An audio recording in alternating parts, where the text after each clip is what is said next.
remember the sound of the wind that afternoon more than anything else. It slipped through the bare branches of the trees and pushed dry leaves across the park in slow, restless circles. I had just finished my grocery shopping and was driving back home, thinking about what I would make for dinner when something caught my eye.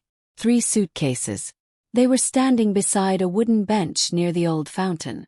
At first I thought someone had simply left them behind, but then I saw the man sitting just behind them. His shoulders were curved inward, his hands clasped together, his eyes fixed on the ground. My son. And standing a few feet in front of him, kicking at the leaves with his light-up sneakers, was my grandson. For a moment I couldn't move. My heart began to pound so hard it felt like it was pressing against my ribs. Nothing about that scene made sense. My son should have been at work. My grandson should have been at home with his mother. And those suitcases. Those belonged to someone who didn't know where they were going next. I pulled my car to the side of the road and got out without even shutting the door properly. I crossed the street quickly, afraid that if I hesitated, whatever nightmare I was walking into might somehow become real. My grandson saw me first. "Grandma!" he shouted, running toward me with a bright smile that didn't match the sadness around him. I knelt and caught him in my arms, holding him close. "Hey, sweetheart," I said softly. "What are you doing here?" "Daddy says we're waiting," he replied. Waiting. That word felt heavy. I looked up at my son. His eyes were red, not just from tiredness, but from something deeper, something that had broken him. He tried to smile, but it fell apart before it could settle on his face. "Why aren't you at work?" asked gently. He swallowed. "I was fired this morning." The words didn't make sense at first. Fired. After all the years he had given to that company, all the weekends he had missed, all the late nights he had stayed just to prove he belonged. "Why?" asked. He looked down at his hands. "My father-in-law said our blood doesn't belong with people like them." For a moment, everything inside me went quiet. Before I tell you what happened next, please take a moment to like and subscribe, so more people who've been hurt by their own families can hear stories like this.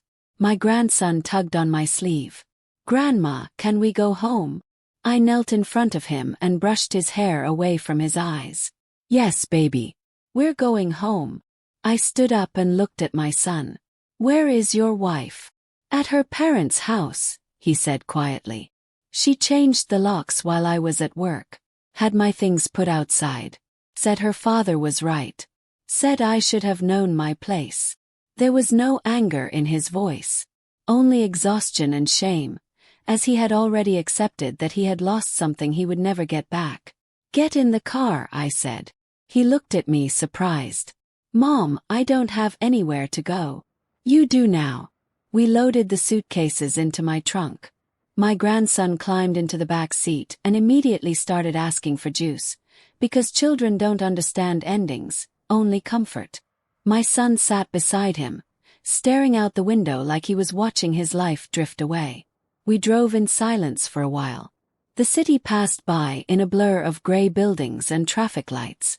I watched my son in the rearview mirror. He looked older than he had that morning, like something inside him had finally given up. "I'm sorry," he said quietly. "I dragged you into this." "You didn't drag me into anything," I said. "You're my child." "They're powerful," he whispered. "Her family has money, lawyers, connections. They could take Mason from me. They could ruin me." "They won't," I said calmly. He looked at me in the mirror, confused by my certainty.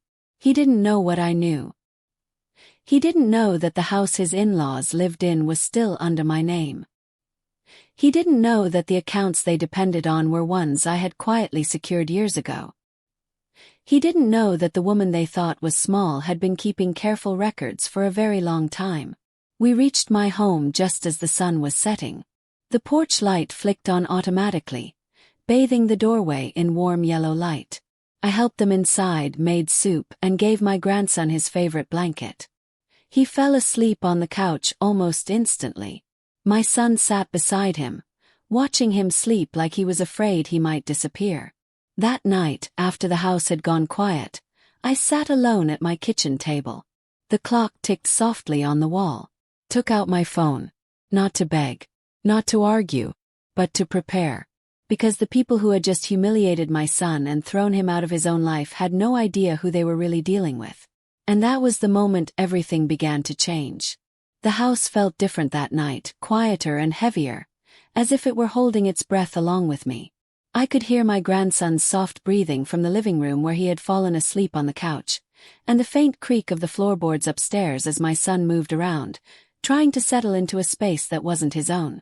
Every sound reminded me of how suddenly their lives had been turned upside down.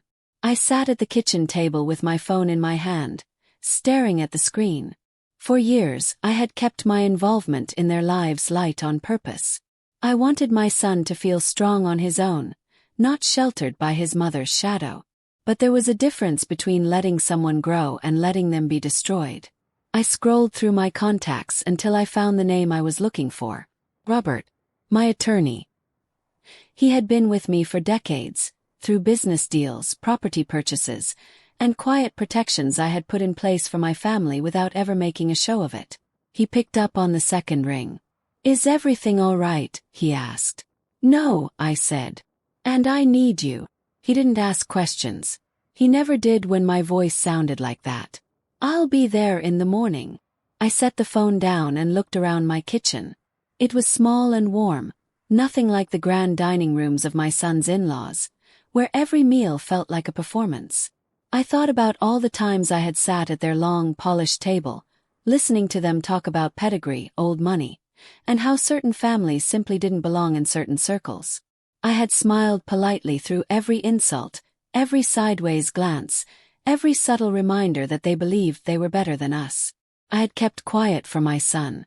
Now that the silence was over, the next morning I woke early and made breakfast. My grandson padded into the kitchen in his pajamas, rubbing his eyes. "Grandma, where are we?" "You're at my house, sweetheart," I said, setting a plate of toast in front of him. "Are we going back to Mommy's house today?" I paused, then smiled gently. "Not today." My son came in a few minutes later, looking like he hadn't slept at all. He poured himself coffee and sat across from me, his hands wrapped around the mug.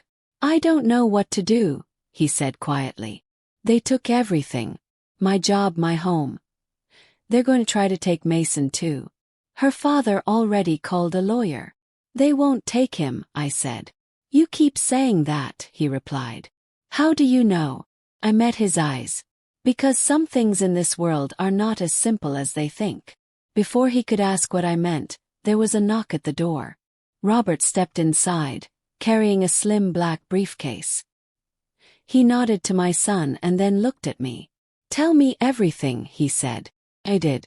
I told him about the park, the suitcases, the words my son's father-in-law had used, and the way my daughter-in-law had changed the locks like she was erasing a mistake.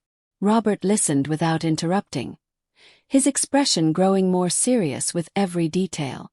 When I finished, he opened his briefcase and pulled out a stack of documents. "The house in Greenwich," he said. "Still in your name. The trust accounts you set up years ago. Still under your control. They can't touch any of it without your signature." My son stared at him. "What are you talking about?" Took a breath. "I never transferred full ownership to them. Kept protections in place. Not because I didn't trust you, but because I didn't trust them." He looked at me like he was seeing me for the first time. "So, they don't actually own anything." "Not the things that matter," I said. Robert nodded. "And that gives us options." That afternoon my daughter-in-law called.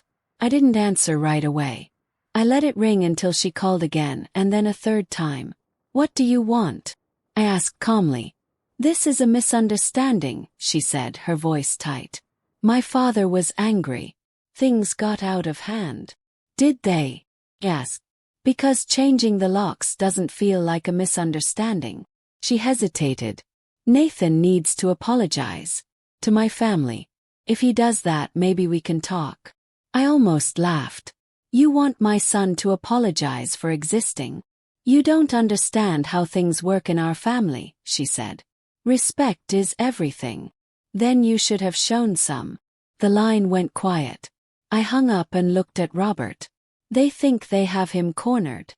They don't, he said.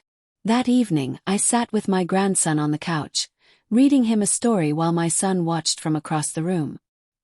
He looked lighter, just a little, knowing he wasn't completely powerless anymore. What happens now? He asked when I closed the book.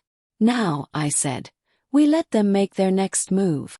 Because people who believe they are untouchable always reveal the most when they think they've already won.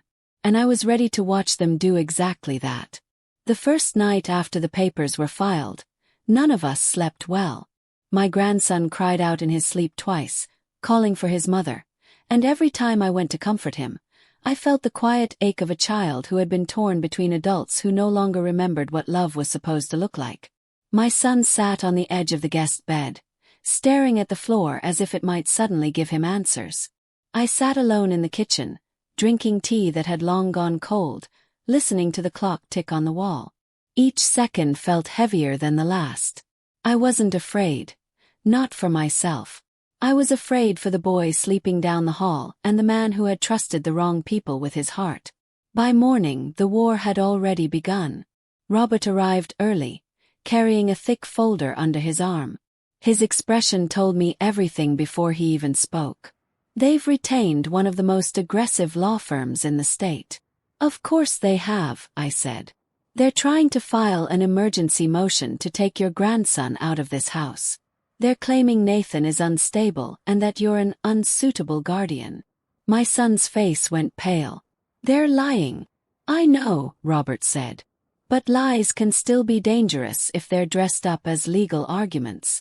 I reached for my coffee, my hand steady. What else? They've started shifting money. Large amounts. Offloading assets, transferring funds to shell companies. They think if they move fast enough, you won't be able to trace it. They're wrong, I replied.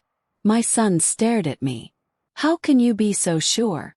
Because they don't know how long I've been watching. For years, I had quietly kept copies of everything.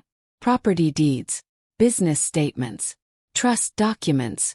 I never interfered with my son's marriage. I never stepped in when his in-laws made small, cruel comments about where he came from. But I had always known that people who believed bloodlines mattered more than character were capable of terrible things. And I had prepared for that. That afternoon the phone rang. My daughter-in-law's name lit up the screen. I let it ring twice before answering. "You're enjoying this, aren't you?" she said, her voice sharp. "No," I replied.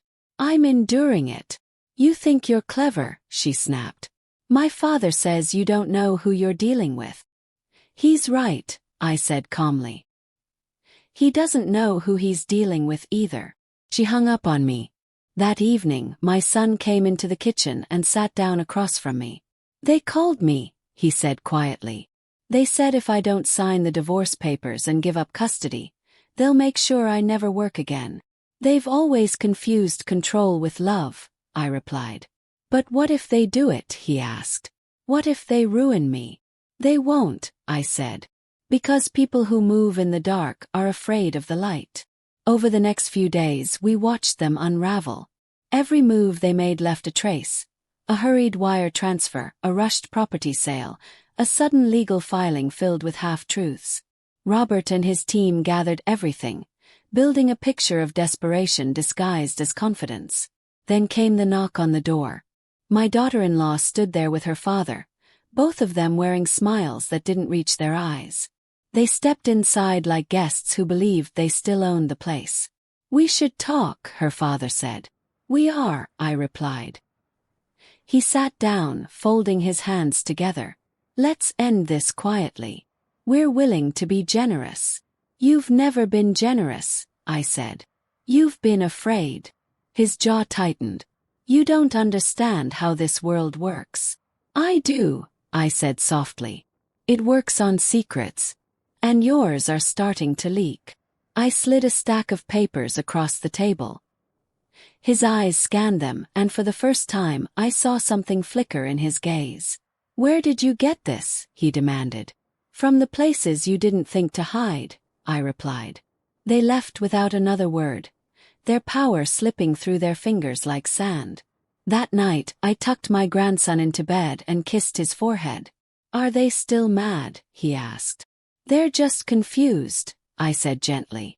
"And confused people make mistakes." As I turned out the light, I knew one thing for certain. They had no idea how badly they had misjudged me. And soon everyone would know it. The days after the confrontation in my living room felt unreal, as if time itself had slowed down to let every emotion stretch and ache. My grandson kept asking why his mother hadn't come to get him, and every time he did, I could see a new layer of hurt settle in my son's eyes. He tried to stay strong for the boy, but there is only so much a heart can carry before it begins to crack. The phone never stopped ringing. Sometimes it was lawyers. Sometimes it was unknown numbers that went silent when I answered. Once it was my daughter-in-law's voice, thin and trembling, asking if we could just talk like a family. I didn't answer that call. There are moments when family is nothing more than a word used to excuse cruelty. Robert spent most of his days at my kitchen table, papers spread around him like a second skin. Every document told the same story: panic. My daughter-in-law's father was trying to move money faster than the law could follow it. Properties were being listed, accounts closed, and new shell companies created. He was acting like a man who knew the ground beneath his feet was about to disappear. "They're desperate," Robert said one afternoon, rubbing his tired eyes. "Desperate people make mistakes." "What kind of mistakes?" my son asked. "Big ones." I watched my son closely as Robert spoke. His face was pale, his eyes shadowed with exhaustion. He had always been gentle, the kind of man who believed problems could be solved by talking. Now he was being dragged into a world where words were weapons and love was something you exploited. "They're going to try to take Mason," he said suddenly. "I can feel it." "They already tried," I replied. "And they failed. But they won't stop." "No," I agreed. "They won't. Not until they're forced to." That evening, I found my grandson sitting on the floor, drawing with his crayons. He was coloring a picture of our house, bright yellow with a big tree in front. "This is where we live now," he said proudly. "Yes, it is," I replied. "Mommy doesn't like this house," he added quietly. "Why do you think that?" I shrugged. "She said it's small." I smiled sadly. Some of the best things are. Later that night, after he was asleep, my son came into the kitchen and sat across from me. "I feel like I'm failing him," he said. "First, I couldn't protect my marriage. Now I'm dragging him through this mess." "You didn't create this mess," I said gently. "You survived it." The next morning brought news that made everything sharper. Robert arrived with a look I hadn't seen before. "They filed a motion for emergency custody," he said. "They're claiming Nathan is unstable and that your home is not a suitable environment for a child." My son went very still. "They're lying." "Of course they are," I said. "But lies are loud." "They want a hearing within 48 hours, Robert added. "They're hoping to move Mason out of this house before we can fully present our case." I felt a cold anger rise inside me. "They're not taking him." "We need to be ready," Robert said. "This will be ugly." That afternoon my daughter-in-law showed up again. This time she wasn't pretending to be polite. Her eyes were red, her hair pulled back too tightly, her voice sharp with frustration. "You're poisoning him against me," she accused. "You did that all by yourself," I replied. "I'm his mother," she snapped. "You can't keep him from me." "I'm not," I said calmly. "You're welcome to visit. You just can't take him away from his father." "My father says you're bluffing," she said. "He says you don't have what it takes to stop us." Smiled just a little. "Then he should be very surprised." She left in tears, slamming the door so hard it rattled the windows. That night, my son sat on the edge of his bed, staring at the wall. "What if they really do convince a judge?" he asked. "What if I lose him?" I sat beside him. "You won't. How can you be so sure?" Because people who build their lives on lies don't know how to stand when the truth shows up. The storm was coming, and for the first time they were the ones afraid. The morning of the hearing arrived gray and heavy, as if the sky itself was uncertain about what was about to happen. My son barely touched his breakfast. My grandson ate quietly, glancing up every few minutes, sensing that something serious was unfolding even if he didn't understand it. I knelt beside him and smoothed his hair. "You're going to stay with me today," I said softly. "Everything will be okay." He nodded, trusting me in that way only children can. At the courthouse, the air felt cold and sharp. My daughter-in-law and her father were already there, seated together with their lawyers. They didn't look confident anymore. They looked tired, their eyes darting around the room as if they were waiting for something to go wrong. Robert sat beside me, his briefcase at his feet. "They've been trying to delay the financial disclosures," he whispered. "That tells me we're close." The judge entered, and the room fell silent. My daughter-in-law's lawyer spoke first, painting a picture of a man who was supposedly unstable, incapable of caring for his own child. They twisted my son's exhaustion into something dangerous, his heartbreak into something threatening. Every word felt like a knife. Then Robert stood. He didn't raise his voice. He didn't argue emotionally. He simply told the truth. He presented records of the fraudulent transfers, the shell companies. The properties are hidden behind layers of paperwork. He showed how my daughter-in-law's father had been moving money illegally while trying to paint my son as the problem. The judge leaned forward, listening carefully. When Robert finished, the courtroom was silent. "This court does not take kindly to deception," the judge said slowly, "especially when it is used to manipulate custody proceedings." My daughter-in-law's father went pale. His lawyers whispered urgently to him, their confidence gone. The ruling was clear. Custody would remain with my son. Financial investigations would continue. As we left the courtroom, my daughter-in-law didn't look at me. Her father couldn't. Their world was starting to crumble, and they knew it. Outside, my son let out a long breath he'd been holding for weeks.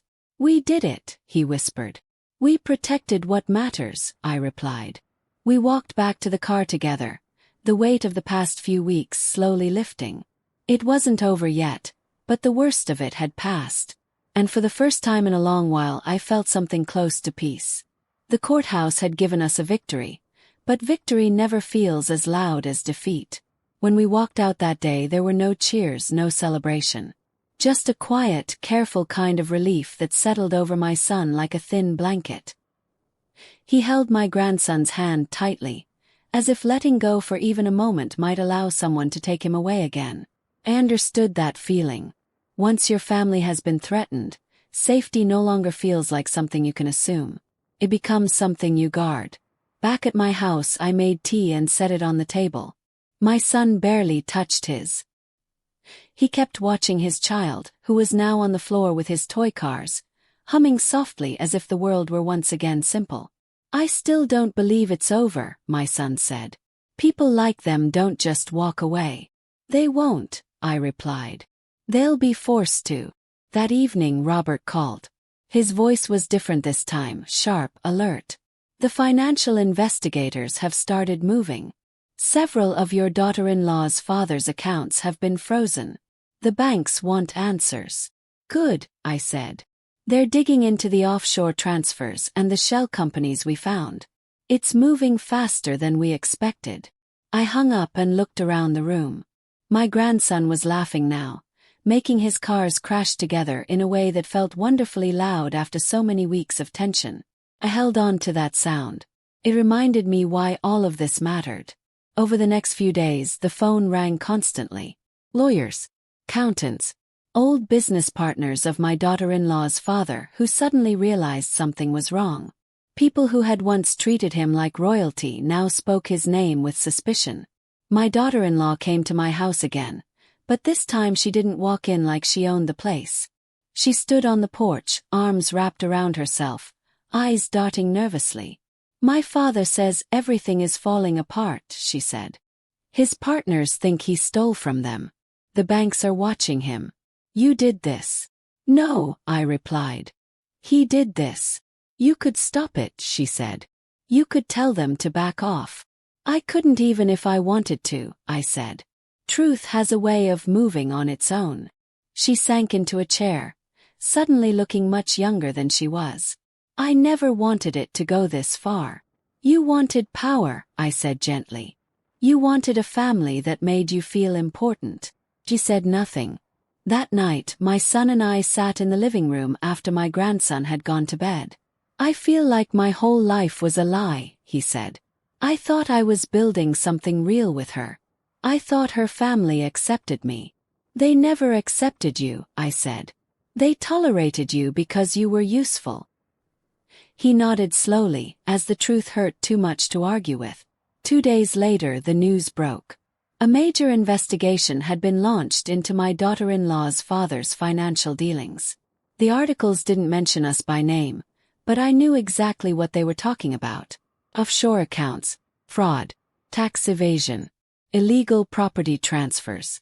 Everything he had hidden was now out in the open. My phone rang. It was him. You've ruined me, he said, his voice raw. No, I replied. You ruined yourself when you decided my family wasn't worthy. You think you've won, he snapped. I think my grandson is safe, I said. That's all that matters. He hung up. The days that followed felt like watching a tower collapse in slow motion. Businesses tied to his name started distancing themselves. Properties were seized. His once perfect reputation began to rot. My daughter-in-law moved out of her parents' estate and into a small apartment. She came by once more to pick up some of my grandson's things. She didn't look angry anymore. She looked tired. I didn't think it would end like this, she said. It ends the way it always does, I replied. When people confuse money with worth. When she left, my grandson asked, Is Mommy sad? Yes, I said softly. But sometimes being sad is how we learn. That night, my son and I sat on the porch, watching the sunset. I don't know how to live without fear anymore, he admitted. You start by breathing, I said. Then you remember who you are. And for the first time since this nightmare began, he smiled. Not a forced one, but a real one. We weren't just surviving anymore. We were finally free. The weeks after everything fell apart for my daughter-in-law's family felt strangely quiet. The storm that had torn through our lives left behind an almost unfamiliar calm. My son no longer jumped every time his phone buzzed. My grandson slept through the night again. And I, for the first time in a long while, woke up without a knot in my chest. The news continued to trickle in.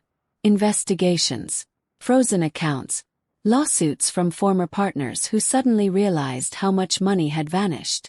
My daughter-in-law's father, who once walked into rooms like he owned the world, now kept his head down, avoiding cameras and old friends alike.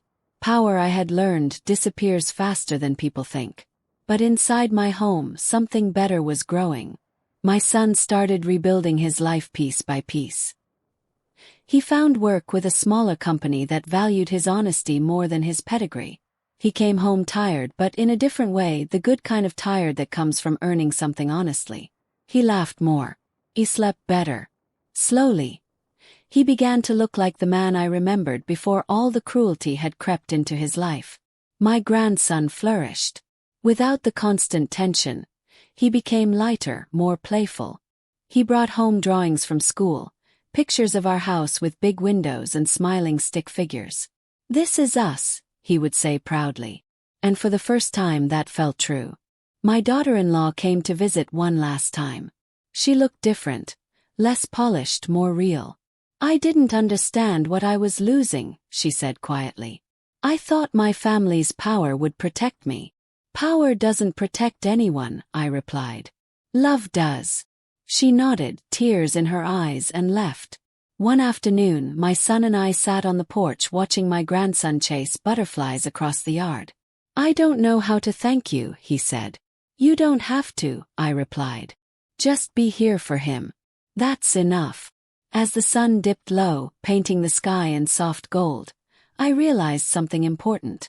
This story was never about revenge. It was about choosing family over fear. It was about a grandmother who refused to let her bloodline be erased by people who thought money made them better. We didn't just survive. We healed. And that, I think, is the greatest victory of all.